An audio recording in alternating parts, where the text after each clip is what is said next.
Hello everybody and welcome to a new video. Today we are going to learn the solution to receive or send messages on Instagram. So this process could vary from cell phone to cell phone depending on the model. Okay, so I'm going to show it right now in my cell phone, but you can follow the same steps in yours. So let's go to settings and then scroll down until you find apps.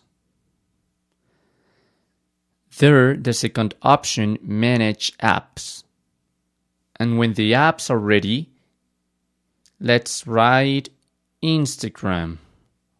There are three options in the bottom menu: for stop, uninstall, and clear data. So I'm going to get in the third one.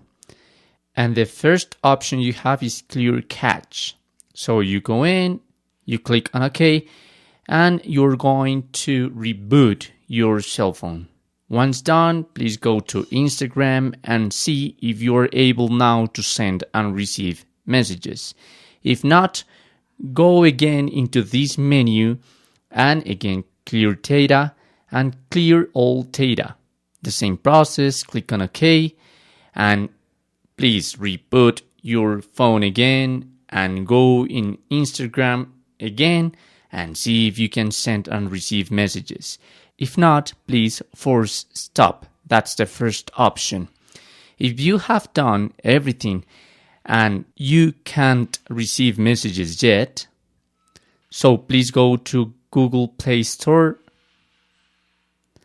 look for Instagram, and see if your Instagram app is upgraded. Right now my green button says open, so my Instagram is upgraded. But if not, please upgrade your Instagram. Those are the options you have to get a solution for your messages on Instagram.